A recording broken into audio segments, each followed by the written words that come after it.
नमस्कार दोस्तों, स्वागत है आपका केटी वॉइस स्टोरीज चैनल में। हमारी आज की कहानी है इज्जत की पोटली। रामकिशन जी अपनी पत्नी माया जी को दिल्ली के बड़े से स्टेशन पर जब लेकर पहुंचे, तब वे दोनों वहीं बैठ गए और करते भी क्या। माया जी बोली, आप एक बार फिर से नमन को फोन मिलाइए ना, शायद अब की बार लग जाए। वह बोले, नहीं माया, नहीं लग रहा है फोन। ना जाने कितनी बार फोन मिला चुका, मुझे तो बड़ी घबराहट हो रही है। एक तो अनजान शहर, ऊपर से शाम होने वाली है। क्या करेंगे, कहाँ जाएंगे? देख रही हो, इस शहर में गाड़ियां इतनी घूम रही हैं, मानो चींटी चल रही हैं, और उतने ही लोग स्टेशन पर भी खड़े हैं। मेरे तो कुछ समझ नहीं आ रहा। रामकिशन जी बोले, माया जी ने कहा हमें यहाँ अचानक से नहीं आना चाहिए था, और जब आ ही गए हैं तो आप किसी से थोड़े पैसे उधार लेकर आते, कम से कम यह परेशानी तो नहीं होती। रामकिशन जी बोले, कैसी बातें कर रही हो माया, तुम्हें क्या पता नहीं हम यहाँ क्यों आए हैं? और जिससे भी पैसे मांगे थे उसने मना भी कर दिया, यह कहकर कि तुम्हारे पास है ही क्या जो तुम मुझे चुका दोगे। तुम्हें पैसे देकर हम फंसना नहीं चाहते हैं। तभी तो दुकान वाले को हाथ पैर जोड़कर अपनी घड़ी बेची। उसने उसके बदले मुझे जितने भी पैसे दिए थे वह यहाँ आने में खर्च हो गए। अब तो मेरे पास कुछ भी नहीं बचा। समझ नहीं आ रहा क्या करूं। चलो चलते हैं, कहीं आसपास मंदिर दिखे तो वहीं रुक जाएंगे। मैं बहुत थक गया हूँ माया, अब मुझसे चला नहीं जा रहा। इतने बड़े शहर में हम अपने बेटे नमन को ढूंढेंगे कैसे? ना तो हमारे पास उसका फोन नंबर है और ना ही पता। हम यहाँ तो आ गए हैं, पर सिर्फ नाम और इस छोटे से फोटो के सहारे हम उसे नहीं ढूंढ पाएंगे। माया जी कहती हैं, सुनिए जी, थोड़ी देर यहीं आराम कर लेते हैं, फिर ढूंढेंगे नमन को। उसे गए हुए 5 साल हो गए। इस बीच उसने कुल मिलाकर 4 बार ही तो फोन किया। आखिरी बार जब वह जा रहा था तो मैंने कितना कहा अपना पता और फोन नंबर देता जा, पर उसने कहा मैं अपना घर बदलने वाला हूँ, जब वहां पहुंच जाऊं और घर सेट हो जाए उसके बाद पता दे दूंगा। और उसने अपना फोन नंबर दिया ही नहीं, शायद किसी मुसीबत में होगा।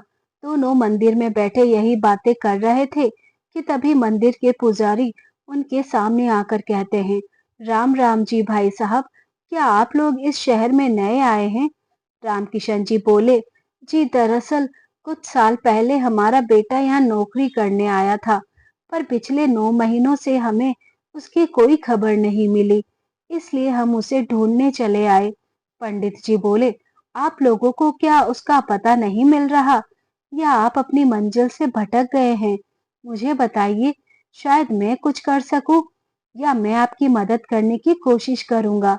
माया जी ने बेटे की तस्वीर आगे करते हुए कहा, पंडित जी, पता तो नहीं है हमारे पास, बस यही एक तस्वीर है, शायद यह आपकी कोई मदद कर सके।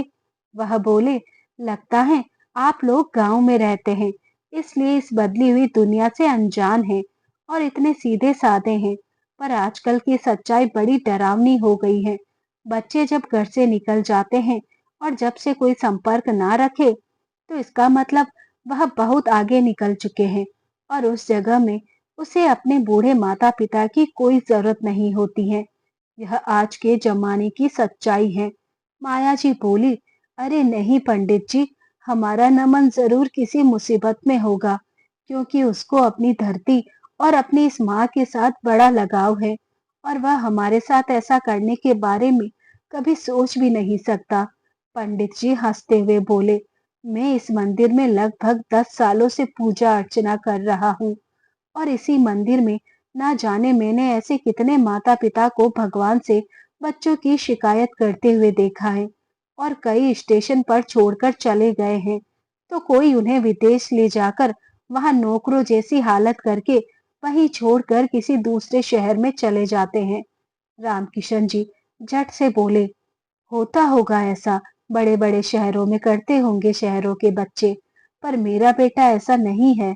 वह हमारे लिए ऐसा कभी नहीं सोचेगा, और वह तो अपनी माँ के गहने जो साहूकार के पास रखे हुए हैं, उसे छुड़वाने के लिए इतनी दूर काम करने आया था। मैंने उसके लिए कितना कर्जा लिया है, तब जाकर उसे पढ़ाया लिखाया ताकि वह यहाँ अच्छी नौकरी कर सके, मेरी तरह खेतों में मजदूरी ना करनी पड़े। पंडित जी बोले, ठीक कहते हैं भाई साहब, काश कि आपकी बात सही हो। मैं प्रार्थना करता हूँ कि आपका बेटा आपको जल्दी मिल जाए। आप लोग दूर से सफर करके आए हैं, भूख लगी होगी, बड़े अच्छे दिन में आए हैं। इस मंदिर में अक्सर कोई ना कोई भंडारा करवाता है, जहाँ बहुत से लोग पेट भरकर खाना खाते हैं। आज भी एक भंडारा है, आप लोग भी पेट भरकर खाना खा लीजिए। मैं अभी आता हूँ। लंबे सफर के बाद उन्हें भूख तो लगी ही थी, पर जब वहां खाना मिल रहा था तो भला वह क्यों नहीं खाते। दोनों खाने बैठ गए। उसी लाइन में काफी बुजुर्ग भी बैठे थे। सभी खाना खाने का इंतजार कर रहे थे। तभी एक आदमी अपने परिवार के साथ गाड़ी से उतरा। उसके कपड़े, उसके जूते देखने लायक थे। काफी पैसे वाला लग रहा था। हाँ भाई, जिसके पास पैसे होंगे वही तो यह सब कर सकता है। फिलहाल खाना परोसना शुरू हुआ। तब सभी खाना खा रहे थे। जब सभी खाना खा रहे थे, तभी एक औरत बनारसी साड़ी और गहने में सजी सवरी, जो उन लोगों के साथ ही गाड़ी से उतरी थी, आकर सबके बीच में खड़ी होकर कहती है, सब लोग भर पेट खाना खाकर जाना। हमारे पास पैसों की कमी नहीं है। और हाँ, खाली हाथ मत जाना। आप सबके लिए कुछ कपड़े भी लाए हैं, वह भी लेते जाना। अब तक रामकिशन जी और माया जी चुपचाप खाना खा रहे थे, पर अचानक उस आदमी की आवाज सुनकर दोनों का खाना रुक गया और उनके कान खड़े हो गए, क्योंकि वह आवाज उन्हें जानी पहचानी सी लगी। और जब वह नजरें उठाकर देखते हैं तो उन्हें अपनी आंखों पर यकीन ना हुआ। समझ ही नहीं पा रही थी कि वे खुश होए या दुखी, क्योंकि वह आदमी कोई और नहीं बल्कि उनका बेटा नमन था। अब अपने मन की तसल्ली के लिए वह अपने बेटे की आवाज सुनकर राम किशन जी पास गए, और जब उन्होंने उसका चेहरा देखा तो वह तुरंत उससे लिपटकर रोने लगे और बोलने लगे, पंडित जी देखिए, मेरा बच्चा मुझे मिल गया। भगवान तेरा लाख लाख शुक्र है कि तू ठीक ठाक है। कहाँ था तू बेटा? अपनी माँ और पिताजी को भूल गया? इतने में पीछे से माया जी आई। वह भी उससे लिपट कर खूब रोने लगी और बोली, बेटा नमन, तुम ठीक ठाक तो हो ना? तुम्हारी तबीयत कैसी है? कितने दुबले हो गए हो। बस रोती ही जा रही थी, कुछ ज्यादा कह भी नहीं पा रही थी। तभी पंडित जी आए और बोले, अच्छा तो तुम हो इनके बेटे? अरे बेटा, अपने बूढ़े माँ बाप के साथ कोई ऐसा करता है? माता पिता को अपना पूरा पता भी नहीं बताया। बेचारे यहाँ वहां भटक रहे हैं। इनके पास तो ना पैसे हैं, ना ही पूरा पता। माया जी बोली, कोई बात नहीं पुजारी जी, मेरा बेटा मुझे मिल गया है। अब हमें कुछ नहीं चाहिए। बेटा, यह तो तुम बहुत नेक काम कर रहे हो। भगवान तुम्हारा भला करे। तभी नमन की पत्नी बबीता आई और बोली, क्या हुआ नमन? जल्दी जल्दी सबको खाना दो। यहाँ इन जैसे एक नहीं हजारों हैं। पीछे काफी लंबी लाइन है। माया जी ने आश्चर्य से पूछा, यह कौन है बेटा जो तुम्हें नाम से पुकार रही है? नमन बोला, माँ यह आपकी बहू है। माया जी बोली, बेटा तुमने शादी भी कर ली और हमें बताया तक नहीं। नमन कुछ बोलता उससे पहले बबीता बोली, माँ जी, दरअसल हमारी शादी इतनी जल्दबाजी में हुई थी कि किसी को कुछ बताने का मौका ही नहीं मिला। और सच बताऊं तो यह तो हर रोज आप लोगों को याद कर रहे हैं। आप लोगों को यह भूले नहीं हैं। बस मेरे पापा के जाने के बाद उनके बिजनेस को संभालते हुए इतने व्यस्त हो गए थे कि इनको मौका ही नहीं मिला गांव जाने का। और रही नंबर की बात, तो उस वक्त इनके पास फोन भी नहीं था और गांव से आपके पड़ोस का नंबर इन्होंने खो दिया। वह भी मेरी वजह से खो गया था। मुझे माफ कर दीजिए। आप लोग गांव वापस नहीं जाएंगे, यहीं अपने पोते और हमारे साथ रहेंगे। क्यों जी नमन? नमन बोला, पिताजी मुझे माफ कर दीजिए। पता नहीं मैं कैसे आप लोगों को भूल गया। मेरे जैसे नालायक बेटे भगवान किसी को ना दे, पर मैं अपनी गलती सुधारना चाहता हूँ। बबीता सही कह रही है। अब से आप लोग हमारे साथ यहीं रहेंगे, इसी शहर में। इतने दिनों तक जो मैं आप लोगों से दूर रहा, अब आपके साथ रहकर आपकी सेवा कर उसकी भरपाई करना चाहता हूँ। वहां सभी की आंखों में आंसू आ गए और फिर माया जी और रामकिशन जी बेटे के साथ चले जाते हैं। जाते हुए माया जी बड़े गर्व से पंडित जी से कहती हैं, देखा ना पंडित जी, मैं कहती थी मेरा बेटा औरों की तरह नहीं है। भगवान की कृपा से वह आज हमें संजोग से मंदिर में ही मिल गया। पंडित जी बोले, जी बहन जी, आपकी बातों को सही साबित करने और आप लोग यूं ही खुश रहे, यही मेरी कामना है। चलिए ठीक है, ठीक से रहिएगा। राधे राधे। रामकिशन जी बेटे बहू के साथ चले जाते हैं। घर पहुंचते ही बबीता बोली, आप लोग थक गए होंगे, चलिए कुछ खा पीकर पहले आराम कर लीजिए, बाकी बातें कल करेंगे। इतना कहकर वह अपने कमरे में चली गई। अगली सुबह माया जी और रामकिशन जी बैठे चाय पी रहे थे, तभी उनके घर में काम करने वाली विमला आती है। बबीता उससे सब्जी भाजी का हिसाब मांगती है और थोड़े से पैसों की गड़बड़ के कारण उसे काम से निकाल देती है और माया जी से कहती है, मम्मी जी, ये अच्छा काम नहीं करती हैं और ऊपर से चोरी भी करती हैं, इसलिए इसे मैंने हटा दिया। वैसे भी हम लोग ज्यादा लोग नहीं हैं, मिल बांट कर काम कर लेंगे। क्यों, आप क्या कहती हैं? माया जी बोली, हाँ हाँ बहू, तुम बिल्कुल सही कह रही हो। गांव में तो इससे ज्यादा लोगों का काम मैं अकेले कर लेती थी और काम करने से सेहत भी अच्छी रहती है। गांव में हम सब काम खुद ही करते थे। बेचारी सीधी सादी माया जी, उनको क्या पता था कि बबीता के मन में क्या चल रहा है। एक दिन बबीता घर पर किटी पार्टी रखती है और माया जी को सुबह से ही रसोई में लगाए रखती है। बेचारी माया जी पूरी मेहनत कर रही थी, फिर बबीता उनके काम में कुछ न कुछ नुक्स निकाल देती। फिर थोड़ी देर बाद उसकी सभी सहेलियां आती हैं, तो बबीता माया जी को बात बात पर आवाज देकर कभी यह लाओ तो कभी वह लाओ कहकर परेशान कर रही थी। तभी उसकी एक सहेली बोली, अरे बबीता, कहाँ से मिली यह काम वाली? यह फुल टाइम है क्या यार? मुझे भी कब से एक फुल टाइम मेड की जरूरत थी, पर मिल ही नहीं रही है। वैसे कितना पैसा ले रही है? बबीता बोली, अरे यह तो फुल टाइम है और पैसे किस बात के? यह मेरी सास है जो कल ही गांव से आई है। एक बात बताओ, नमन तो इनको कब का भूल गया था, पर यह दोनों अपने बेटे से मिलने यहाँ चले आए हैं। तो सबके सामने कुछ नहीं कह पाए और मुझे फोन किया, तब मैंने ही यहाँ लाने को कहा। और यहाँ नौकरों के भाव और नखरे तो तुम सबको पता ही है, ऐसे में भला इनको कैसे ना रखती? सहेली बोली, क्या यह तुम्हारी सास है? वाह यार, क्या कमाल का दिमाग लगाया है तुमने। काश हमारी भी कोई अपनी ना सही दूर की गांव की एक सास होती। और फिलहाल वह सभी हंसने लगते हैं। यह सारी बातें माया जी भी सुन रही थी। उसकी आंखों से आंसू आ जाते हैं, पर वह चुपचाप अपने काम में लगी रहती है। अचानक नाश्ते की प्लेट लाते वक्त माया जी के हाथों से छूटकर गिर जाती है। तब बबीता आग बबूला हो जाती है और कहती है, गंवार औरत, यह क्या किया? मैंने सोचा था कि यहाँ के तौर तरीके सीख लेंगी, पर यह तो गंवार की गंवार ही रहेंगी। माया जी रोते हुए बोली, बहू, मैंने जानबूझकर नहीं किया। फिर ऐसे कैसे बोल रही हो?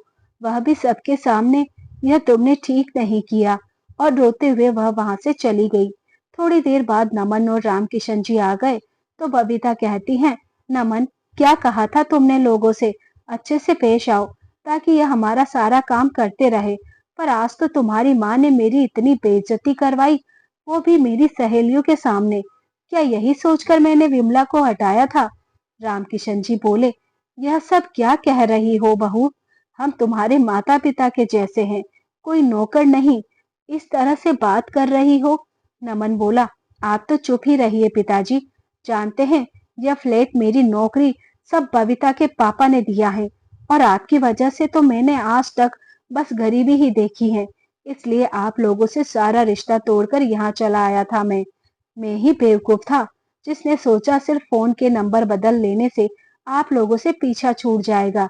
पर नहीं, आ गए आप लोग मुंह उठाए यहाँ पर। बबीता बोली, सुनिए आप दोनों कान खोलकर, यहाँ रहना है तो यहाँ के सारे काम करने पड़ेंगे, वरना चले जाए वापस अपनी झोपड़ी में, समझे? बेटे बहू का असली रूप देखकर दोनों हैरान हो जाते हैं और सोचते हैं कि पंडित जी ने बिल्कुल सही कहा था। दोनों रोते हुए अपने कमरे में चले जाते हैं। और क्या ही करते बेचारे, यहाँ रहने के अलावा उनके पास और कोई रास्ता भी तो नहीं था। उसके बाद से बबीता और नमन उन पर काफी अत्याचार करने लगे। बबीता तो दिन रात घर की साफ सफाई उन दोनों से करवाती रहती। अब तो हर दिन यही होने लगा। नमन बात बात पर अपने पिता पर हाथ उठाता और इधर बबीता भी माया जी पर दिन भर दोनों नौकरों की तरह काम करते। फिर भी वे दोनों उनसे ठीक से बात तक नहीं करते थे। एक रात बबीता माया जी से कहती है, माँ जी, मैं अपने कमरे में जा रही हूँ। आप हम दोनों के लिए दूध कमरे में ले आना, और हाँ, सिर्फ हम दोनों के लिए। खुद अब मत पीने लग जाना, वरना थोड़ी देर बाद जब माया जी नमन के कमरे में दूध लेकर जाती हैं, तो वह बबीता को कहते हुए सुनती हैं, सुनो, हम इन दोनों को इतना सता रहे हैं, फिर भी ये यहाँ से जाने का नाम नहीं लेते। तुम तो कह रहे थे कि गांव वालों को अपनी इज्जत बहुत प्यारी होती है, अब कहाँ गई इनकी इज्जत? नमन बोला, हाँ यार, मैं भी यही सोच रहा हूँ। बबीता बोली, कुछ उपाय करूं कि यह यहाँ से निकले? मुझे तो इन्हें देखकर ही घिन आती है।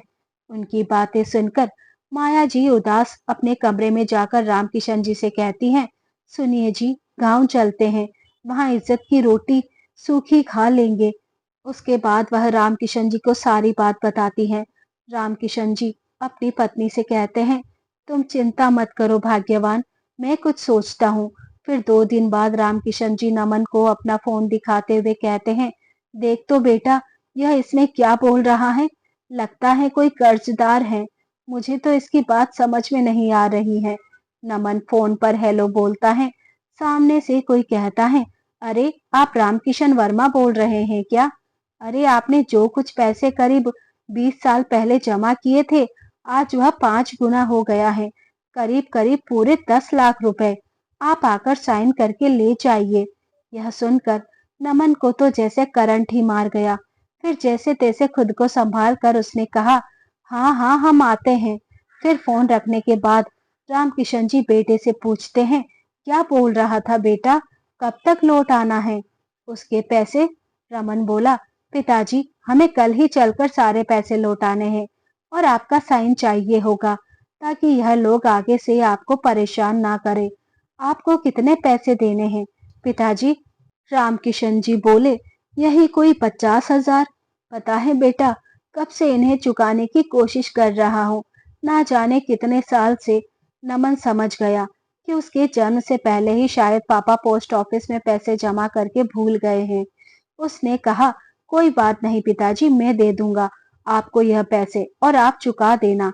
आपने वह पैसे मेरे लिए ही तो लिए थे ना, मैं ही दे दूंगा। तो हम ही चलते हैं। उसके बाद नमन रामकिशन जी के साथ गांव जाकर सबसे पहले सबका कर्जा चुकाकर उस फोन वाले आदमी के बताए पते पर चला जाता है, और वहां पर एक कागज पर रामकिशन जी से दस्तखत करवाता है। वह आदमी कहता है, आप भी यहाँ दस्तखत कीजिए, ताकि उनके साथ कौन आया है उसका पता रहेगा। दोनों दस्तखत कर घर वापस आ जाते हैं। तो नमन उस आदमी से अकेले में पूछता है, पैसे तो जो अकाउंट नंबर मैंने इस फॉर्म में भरे हैं उसी में आएंगे ना? उस आदमी ने बोला, हाँ। और तभी से नमन अपने अकाउंट में बस 10 लाख आने के सपने देखने लगा। एक दिन बबीता उन दोनों के कमरे में आकर कहती है, आज घर में बहुत बड़ी पार्टी है, अपने आप के कपड़े गेस्ट हाउस में रख दिए हैं, पहन लीजिए। माया जी बोली, यह कैसे कपड़े हैं जी, मैं तो ऐसे कपड़े पहनती भी नहीं। रामकिशन जी बोले, लगता है यहाँ पार्टियों के लिए खास कपड़े पहने जाते हैं, पहन लो, सलवार कमीज ही तो है, हमारे गांव में जवान लड़कियां पहनती ही तो हैं, इसमें क्या खराबी है? बेटे बहू ने इतने प्यार से दिया है।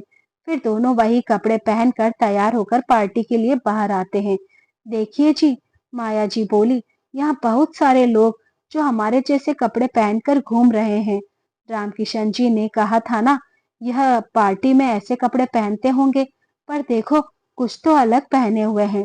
माया जी बोली, और यह लोग जो हमारे जैसे कपड़े पहने हैं, वे तो सभी की आओ भगत कर रहे हैं, कोई खाना दे रहा तो कोई पानी। वैसे मेरा भी गला सूख रहा है, इस भीड़ को देखकर जरा मैं भी इनसे पानी मांग लेती हूँ। माया जी ने कहा। माया जी यह कहकर इशारे से एक आदमी को बुलाती है, जो बिल्कुल रामकिशन जी के जैसे कपड़े पहने हुए थे। भैया जरा पानी देना, बहुत प्यास लगी है। उस आदमी ने कहा, ज्यादा आराम करने की जरूरत नहीं है, वरना पैसे कट जाएंगे। जाओ मेहमानों को समोसे परोसो। बड़ी आई पानी मांगने वाली। यह सुनकर दोनों के दोनों आश्चर्य से एक दूसरे की ओर देखने लगे। माया जी बोली, यह क्या कह गया जी? चलिए नमन से पूछते हैं।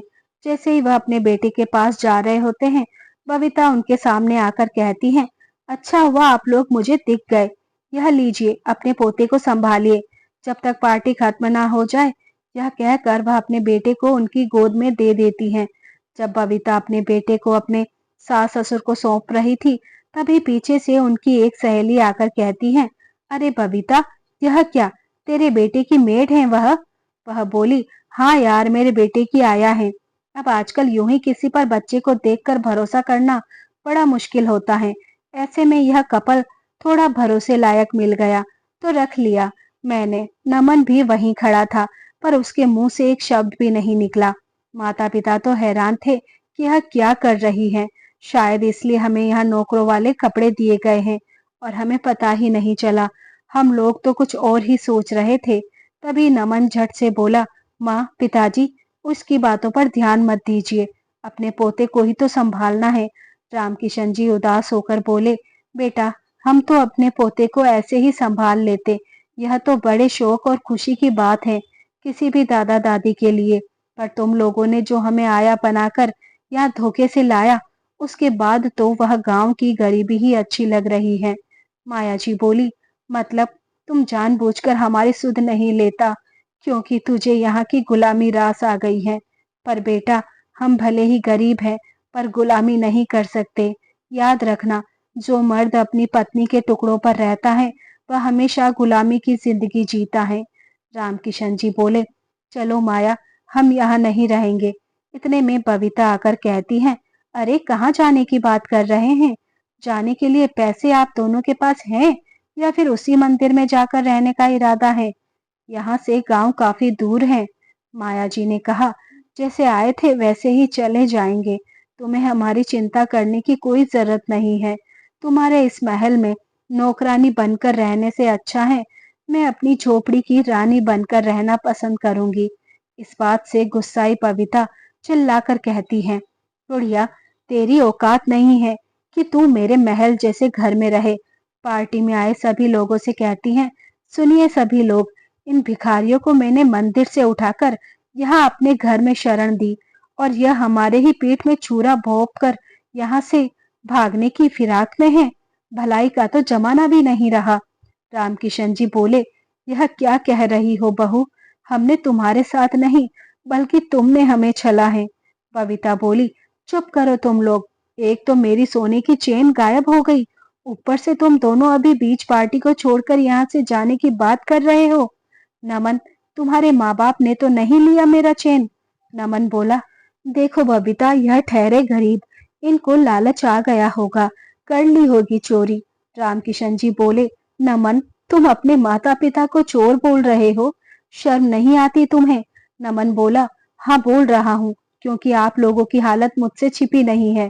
पिताजी, अब लिया है तो हाँ बोल दो, ताकि आपके झोले की तलाशी ना करनी पड़े। माया जी बोली, तलाशी? अब यही बच गया था। बबीता ने कहा, सुनो नमन, मुझसे इनके गंदे झोले नहीं छुए जाएंगे। तुम ही देख लो, वरना मैं पुलिस को बुलाऊंगी। वही तलाशी लेने लगे। इन चोर की पोटली का माया जी और रामकिशन जी नम आंखों से वहीं बैठ गए और अपनी इज्जत को तार तार होते देख रहे थे। सभी लोग उन्हें चोर की निगाहों से देखे जा रहे थे और वह बस नम आंखों से अपनी पोटली को ही नहीं, बल्कि अपनी इज्जत की तलाशी देखते रहे, वह भी अपने बेटे के हाथों। बबीता बोली, बुढ़िया, यह सब क्या है? माया जी रोते हुए बोली, नहीं बेटा, मैंने चोरी नहीं की है। तो बहू बोली, बुढ़िया, तेरी हिम्मत कैसे हुई? बोलते हुए जैसे ही माया जी को मारने के लिए हाथ उठाया, तो एक पुलिस वाले ने उनका हाथ पकड़ लिया और उसके ही गाल पे जोरदार तमाचा जड़ दिया। तभी नमन ने कहा, सर आप यहाँ? पुलिस वाले ने कहा, आपके पिता ने बुलाया है। यह सुनते ही नमन को जोर का झटका लगा।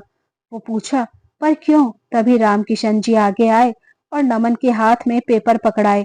पेपर पकड़ते ही नमन और बबीता के पैरों तले जमीन खिसक गई। यह गलत है, यह मेरा घर है, मैं यहाँ से नहीं जाऊंगा। यह सब कैसे हुआ? तब रामकिशन जी ने बताया, तुमने जिस पेपर को पैसे ट्रांसफर का समझकर साइन किया था, वह तुम्हारे घर के पेपर थे, जो तुमने मेरे नाम कर दिया है। तुम भूल गए कि मैं तुम्हारा बाप हूँ और तुम बेटे। तभी माया जी ने अपने बेटे को ताना मारते हुए कहती हैं, बेटा, बाप बाप होता है और बेटा बेटा होता है। अब तुम दोनों सोच लो कि तुम यहाँ रहना चाहते हो या यहाँ से जाना चाहते हो। तुम दोनों को सड़क पर भटकना है या यहाँ नौकरी करनी है। दोनों गिड़गिड़ाते हुए माता पिता के पैरों में गिर जाते हैं और माफी मांगने लगते हैं। अब दोनों के पास अपने माता पिता की सेवा करने के अलावा और कोई उपाय नहीं था। अब पूरे दिन बस बबीता नौकरानों की तरह उनके आगे पीछे घूमती है और उनकी चाकरी करती है, और कर भी क्या सकती थी। एक ना एक दिन अपने किए की सजा और करनी का फल तो भुगतना ही था। सच कहा है किसी ने, जब किसी के साथ बुरा करते हो तो अपने भविष्य के बारे में सोच लिया करो। तो दोस्तों, कैसी लगी आपको आज की कहानी? कमेंट करके जरूर बताइएगा। साथ ही लाइक एंड शेयर करना बिल्कुल ना भूले। फिर मिलती हूँ आपसे एक नई कहानी के साथ। तब तक के लिए आप अपना ख्याल रखिए। धन्यवाद। Thanks for watching.